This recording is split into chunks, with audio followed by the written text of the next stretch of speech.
What's going on, YouTube? It's Alvin the Director, and today is Sunday, August, I believe the 16th.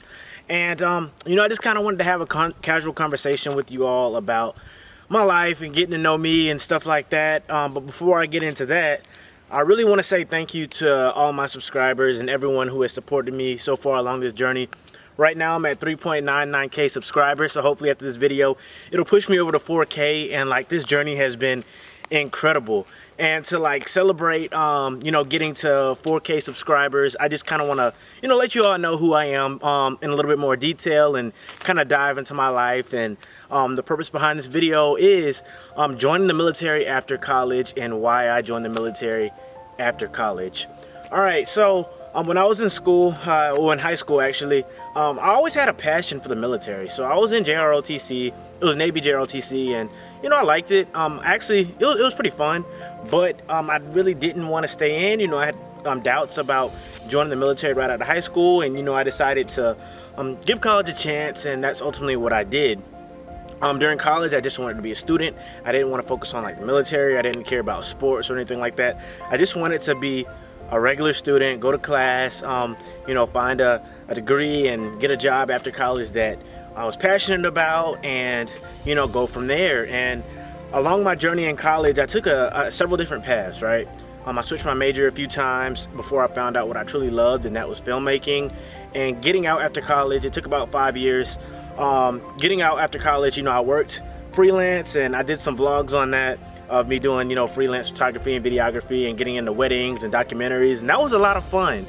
But when it came to finding a stable job, and a job where I felt like the money that I should make related to the amount of work and my skill sets that I had after college, I just couldn't find that balance. And so the jobs I was applying for, where there was a decent salary that could support me, that was better than freelance, I just wasn't getting those jobs. And the jobs that I was getting, the money just wasn't as much as I guess felt like I should have been making compared to doing freelance. So with freelance, I was making a pretty decent amount of money, but there's no benefits with that unless you just want to establish your business and everything, get insurance and your own name. And it's just the benefits really aren't there for freelance as much as it is with an actual corporate job. So it was just kind of hard trying to balance both working a corporate job that had nothing to do with my degree, that I was making a decent amount of money, and also doing freelance, which is of course what I love to do.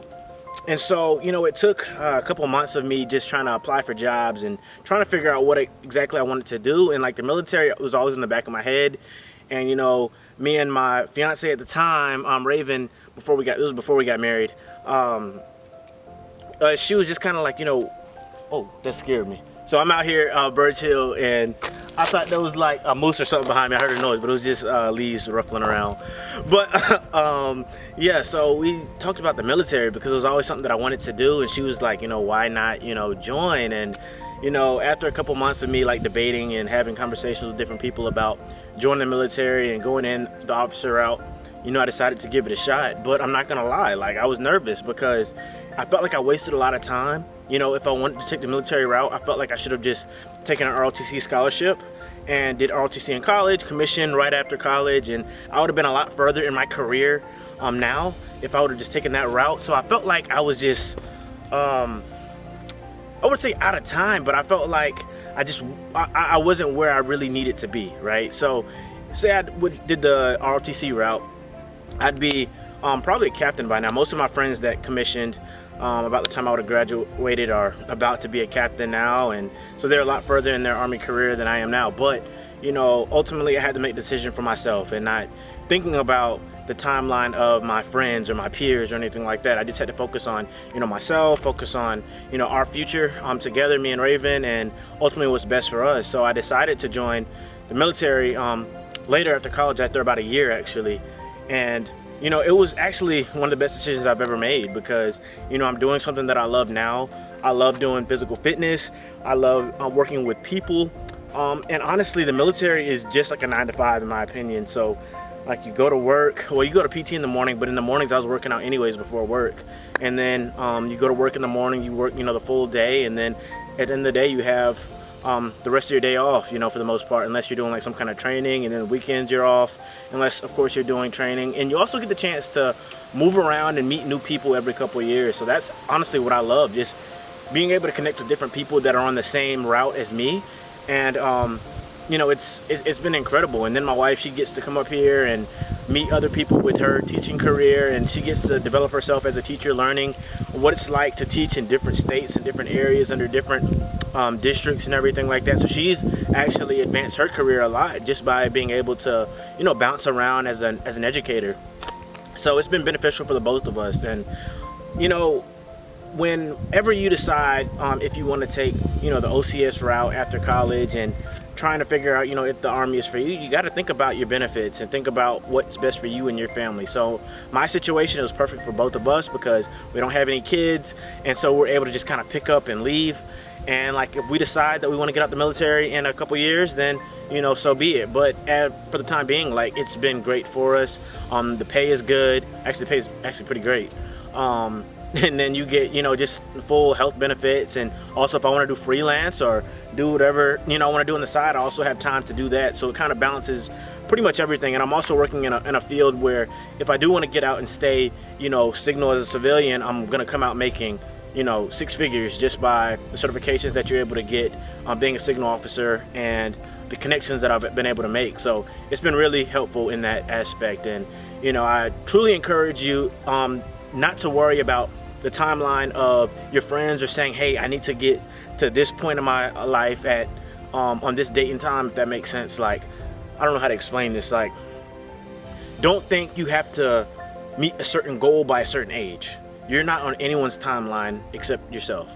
So you're not, you know, competing with anyone. You're not in a race with anyone but yourself. And it's about, you know, finding your happiness. So when I look around and look at, you know, some of my peers, yes, some of them are well ahead of, you know, me right now in the Army, and some of them are well ahead of me in like the, I guess, corporate America side. But there are also a lot that I would say, you know, that I'm doing much better than because of the route that they're taking. And, you know, that's okay. You know, you should never try to measure your success with someone else's.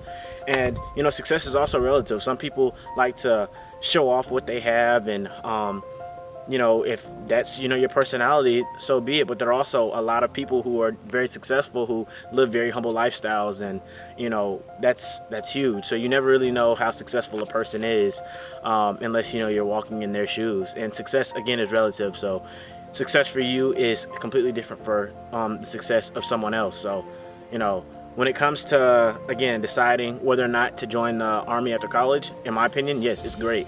It can be very, very beneficial, and it can definitely elevate you in whatever aspect you want to go in life. And, you know, I'm very passionate that it's something that, you know, I made the decision to do. So yeah, that's kind of like my story. Again, I just wanted to kind of connect with you all. I didn't want to talk too much in this video. I just kind of wanted to discuss, you know, why I decided to join the military after college and what my experience has been like. And, you know, if you're kind of on the fence on whether or not you should do like OCS or whatever after college, I'm here to tell you, like, it can really spring your life forward, and it's just been great. So with that being said, again, I want to say thank you for helping me on this YouTube journey and gain so many subscribers. 4K is ultimately not where I want to be at. I want to, you know, hit that 10K mark. I want to hit that 100K mark. I want to hit 1 million someday. But, you know, as of right now, you know, I'm very, very happy with, you know, how we've grown the channel so far, and I couldn't be here without you all. So if you like this type of video, give it a thumbs up, and also be sure to share this guy with a friend. I'm Alvin the Director, and I'm out.